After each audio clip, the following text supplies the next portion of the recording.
بسم اللہ الرحمن الرحیم لقد جاءکم رسول من انفسکم عزیز علیہ ما عنتم حریص علیکم بالمؤمنین رؤوف رحیم۔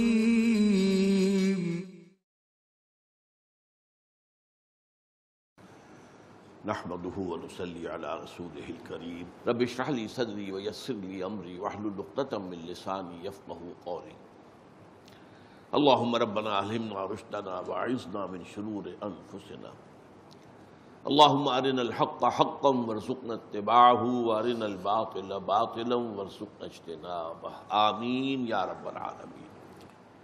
اب یہاں پہلے تو یہ نوٹ کیجئے کہ دو کھاتے کیوں علیحدہ ہیں، تقرب بالفرائض، تقرب بالنوافل۔ یہ تو سب جانتے ہیں فرض نماز افضل ہے نفل سے۔ کوئی شخص فرض نہیں پڑھتا اور سارا دن نفل پڑھتا رہے تو کچھ بھی نہیں، زیرو۔ ساری رات کھڑے رہے فجر میں سو گئے، زیرو۔ فرض فرائض کی ادائیگی کے بعد نوافل کا معاملہ آتا ہے۔ اب دیکھیے فرائض کا تصور جو میں نے کئی بار بیان کیا، نماز بھی فرض ہے، روزہ بھی فرض ہے، حج بھی فرض ہے، زکوٰۃ بھی فرض ہے، دین کی دعوت بھی فرض ہے، اور اقامت دین کی جدوجہد بھی فرض ہے۔ اس فرض کو ادا نہ کریں، نوافل پر آپ نے زور لگا دیا، نماز نفلی، روزے نفلی، حج نفلی، عمرے پہ عمرہ، عمرے پہ عمرہ، ہر سال عمرہ، رمضان کا عمرہ، کیا ہے یہ؟ فرض ترک کیا ہوا ہے؟ یہ فرض ادا ہو جائے، اللہ کا دین قائم ہو جائے، اب آپ دوسرے درجے میں آ سکتے ہیں، تقرب النوافل۔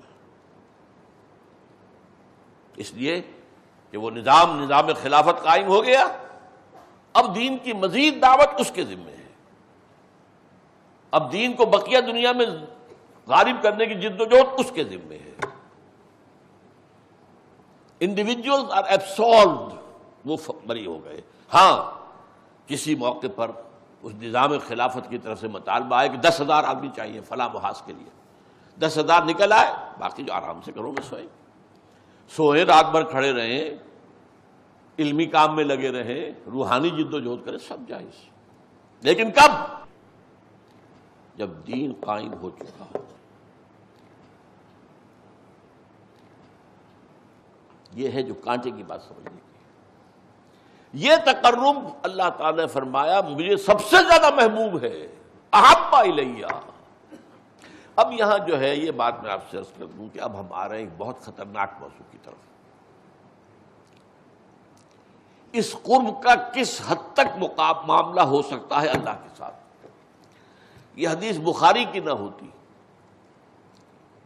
تو ہمارے ہاں خاص طور پر جن کے اندر توحید کا زیادہ ذوق ہے، زیادہ جذبہ ہے، اور شرک سے زیادہ نفرت ہے ان کے اندر، وہ کبھی بھی نہ مانتے اس کو۔ اس لیے کہ اس میں وہ کیفیت بیان ہو رہی ہے جو علامہ اقبال نے ایک شعر میں کہی ہے، مٹا دیا میرے ساقی نے عالم منو تو، پلا کے مجھ کو میں لا الہ الا ہوں۔ میرے ساقی نے مجھے لا الہ الا ہوں کی جو شراب پلائی ہے تو میں اور تو کا فرق ختم ہو گیا۔ بہت خطرناک مقام ہے، بہت خطرناک مقام۔ ہوشیار کے رہبر دبے تیغست قدم راہ، ہوشیار ہو جاؤ، چوکس چوکنے، الرٹ۔ اب تمہارے قدم تلوار کی دھار پر ہیں، پھونک پھونک کے قدم رکھو۔ یہ معاملہ بدترین شرک کی طرف بھی لے جائے گا۔ لیکن اس درجے قرب، البتہ اس قرب کے حصول کے دو راستے بیان کیے، اور یہ حکمت کا بہت بڑا خزانہ ہے۔ ما تقرب الی عبدی بشیء احب الی مما افترضتہ علیہ، نہیں میرا قرب حاصل کرنے کی کوشش کرتا میرا بندہ فرائض کے ذریعے سے تو وہ میرے لیے محبوب ترین ہے. تقرب بالفرائض، جو کچھ فرض کیے گئے ہیں ہم پر اس کے ذریعے سے، اور یہ محبوب ترین ہے. احبا احبا احبا، نوٹ کر دیجیے گا. اگرچہ ایک دوسرے انداز سے دوسری بات جو ہے بلند ترین ہے. فرمایا وما یزال عبدی یتقرب الی بالنوافل، اور نہیں مصروف رہتا میرا بندہ میرا قرب حاصل کرنے میں نوافل کے ذریعے سے، حتی احبہ، یہاں تک ایک مقام آتا کہ میں اس کو محبوب بنا لیتا ہوں، اس سے محبت کرتا ہوں. فَإِذَا أَحْبَبْتُهُ، خطرناک ترین بات آ رہی ہے. فَإِذَا أَحْبَبْتُهُ، جب میں اس سے محبت کرتا ہوں، كُنْتُ سَمْعُهُ الَّذِي يَسْمَعُ بِهِ، تو میں اس کی کان بن جاتا ہوں میں اپنے بندے کے جن سے وہ سنتا ہے. وَبَصَرُهُ الَّذِي يُبْصِرُ بِهِ، اور اس کی آنکھیں بن جاتا ہوں جن سے وہ دیکھتا ہے. اللہ اللہ. چلیے کان اور آنکھ تو پھر بڑا اونچا مرتبہ ہے. وَيَدَهُ الَّتِي يُبْطِشُ بِهَا، اور اس کا ہاتھ بن جاتا ہوں جس سے وہ پکڑتا ہے. اور آگے چلیے وَرِجْلَهُ الَّتِي يَمْشِي بِهَا، اس کے پاؤں بن جاتا ہوں جن سے وہ چلتا ہے. وَلَئِن سَأَلَنِي لَأُعْطِيَنَّهُ، اگر وہ مجھ سے سوال کرے کوئی میں لازماً دوں گا. وَلَئِنِ اسْتَعَاذَنِي لَأُعِيذَنَّهُ، اگر مجھ سے پناہ طلب کرے گا لازماً دوں گا.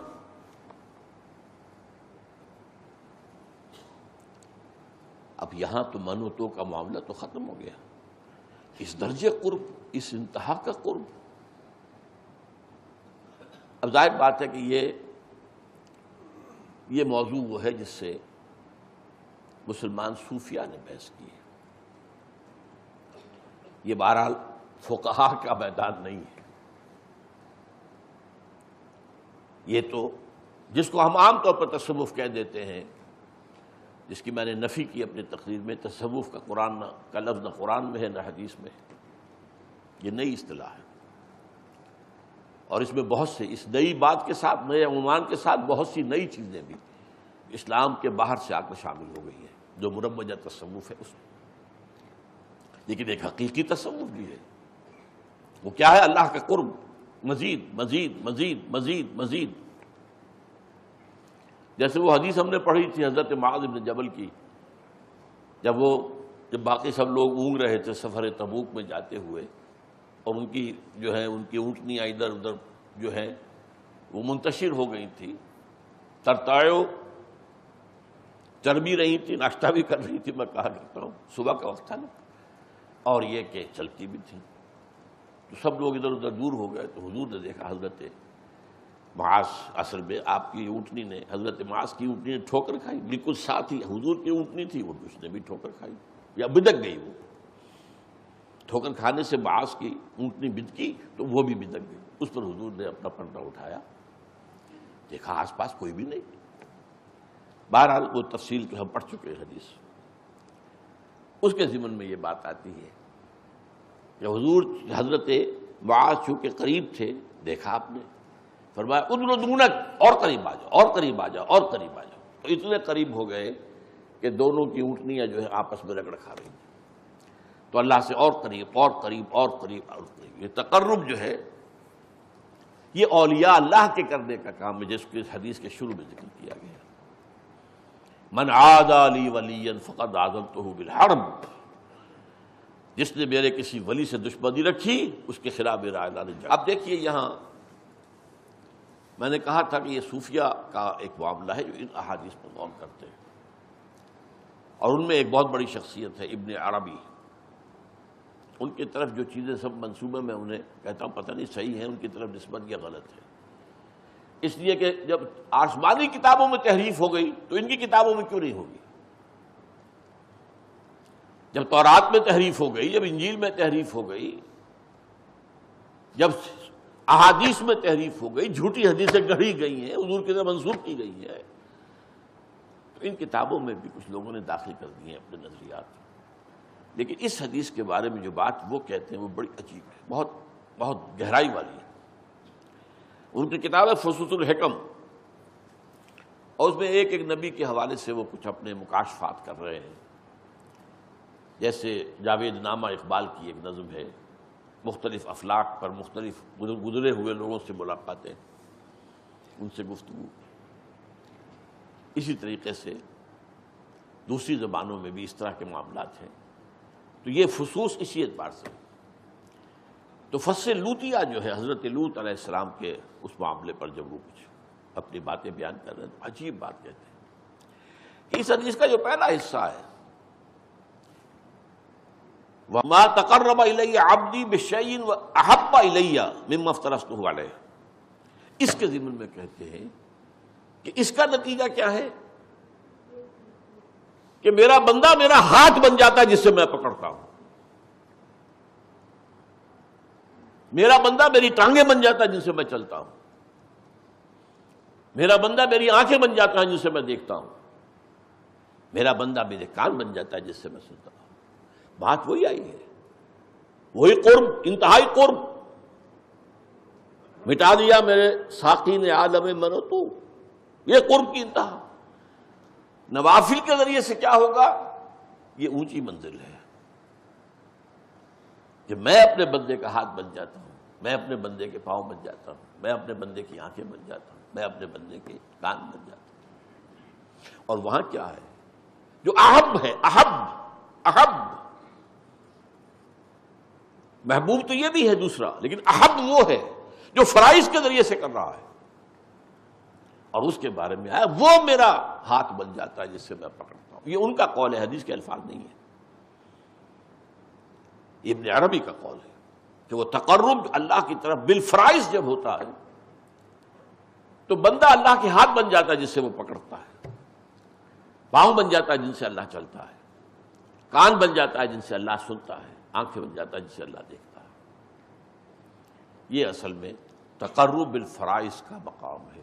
بہرحال حدیث کے اندر موجود ہے اشارہ، احب، محبوب اور احب، یہ افضل، افضل التفصیل، احب وہی ہے۔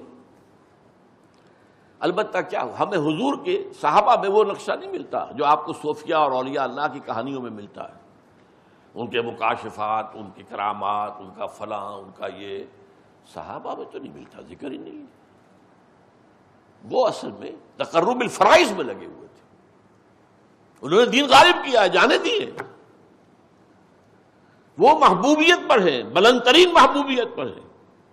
ہاں جب خلافت قائم ہو گئی، جیسا کہ میں نے بتایا، چاہے حقیقی خلافت ختم ہو گئی، پھر بھی اس کے بعد بھی وہاں قانون تو شریعت کا چلتا رہا، تب یہ ہے کہ اب اس سے آگے بڑھ کر لوگوں نے جو نوافل کے ذریعے سے جو بھی، جس کو ہندی میں تپسیائیں کہتے ہیں، ریاضتیں کہتے ہیں عربی میں، ریاضت، مشق، جیسے فزیکل ایکسرسائز ہے ریاضت، اسے ریاضی کہا جاتا ہے، یہ بھی ریاضت ہے۔ ایک گانے والا ستار نواز جو ہوتا ہے وہ بڑی ریاضت کرنی پڑتی ہے، وہ آسان کام نہیں ہے، وہ جو اولڈ انڈین میوزک ہے اصل، اس کو سیکھنا کوئی آسان کام نہیں، تو بڑی ریاضت کرنی پڑتی ہے، ریاض اسے وہ کہتے ہیں، ریاض، یہ ریاض کر رہے ہیں۔ تو اس حوالے سے اس پہلے کے مقابلے میں دوسرا اونچا ہے، لیکن پہلا محبوب تر ہے۔ یہ ہیں وہ مضامین جو میں نے اپنے 2 کتابچوں میں بیان کیے ہیں بہت عرصے پہلے۔ ایک ہے تقرب الی اللہ کے 2 مراتب، بالفرائض بالنوافل۔ اصل مسئلہ کیا ہوگا؟ فرائض کا تصور کیا ہے آپ کا، اور ایک یہ کہ مروجہ تصوف کیا ہے، اس میں ٹیڑھ کیوں آئی ہے، اور اب جو ہے کون سے تصوف محمدی صلی اللہ علیہ وسلم کا احیاء یہ لازم ہے ہمارے اوپر، اسی احیاء، وہی تصوف، سلوک محمدی صلی اللہ علیہ وسلم۔ اللہ تعالی ہم سب کو اس کی توفیق عطا فرمائے۔